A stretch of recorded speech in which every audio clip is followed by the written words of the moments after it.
Hello, good morning, good afternoon, good evening. Ali here.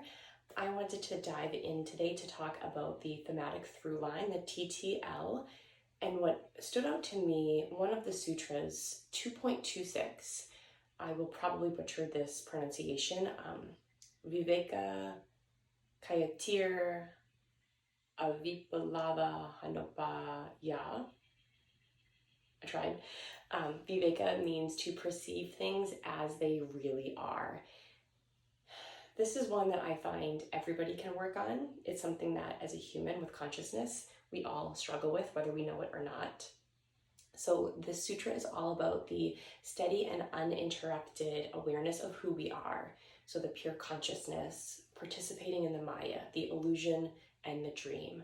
And it's the way that we're able to transcend Maya, the delusion or ignorance.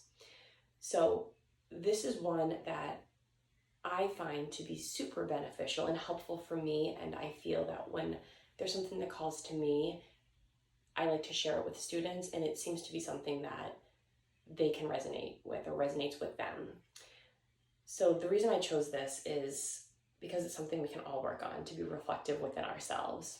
We perceive things not as they are necessarily, but really as what we think they are.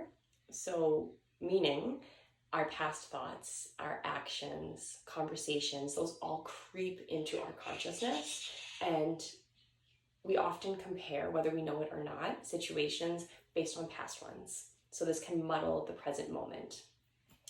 For me, this is something that solves unnecessary conflicts with others.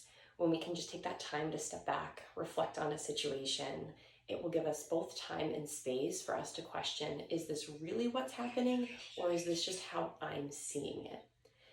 This Sutra 2.26 is something I reference often when we're in more challenging postures, perhaps like a deep opener, such as pigeon pose or runner's lunge, twisted monkey, Hanumanasana, full split, etc. When we're in these poses, whether they're physically demanding or mentally challenging, right? Like that first time you try to kick up into a handstand and you're so in your head thinking all these crazy thoughts.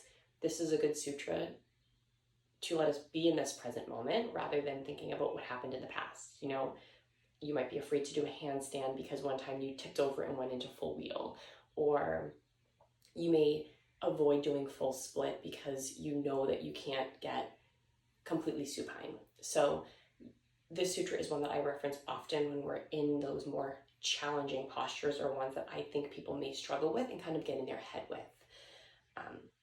That my phrase for this would be short and sweet. Your perception creates your reality. What you feed into your mind is what will be. Kind of a deeper dive into that would be to be here now. I have my notes, so pardon me for pulling them up.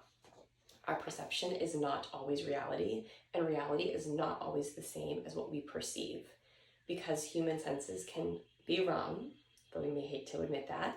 Humans can give different interpretations of what they see, hear, taste, and feel.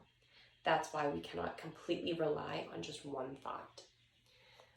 So for me, I really resonate, or the sutra resonates with me, I should say, because it's something that can be difficult to reflect on ourselves and to take that step back and wonder if we are truly perceiving things as they are, or comparing it to what's happened to us in the past. It's something that I kind of catch myself doing in the moment and thinking, okay, this situation is completely different than a similar situation that happened a couple years ago, or a situation that happened with a different person.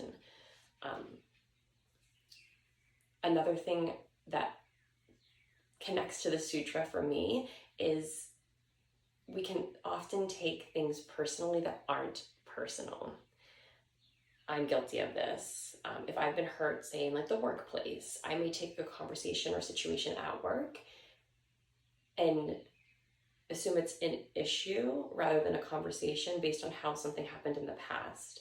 So by doing this, I'm perceiving the situation as it was in the past rather than what is going on now, if that makes sense.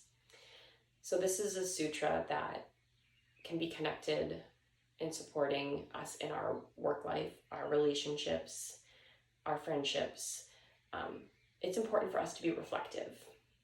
The sutra does allow us to pause, to ponder, to reflect, and ask us whether we're relying on the samskaras or actual events. So when we peel back the layers of the emotions and the past experience of the mind, we often find that the outcome is far less scary and far less personal than we've ever expected.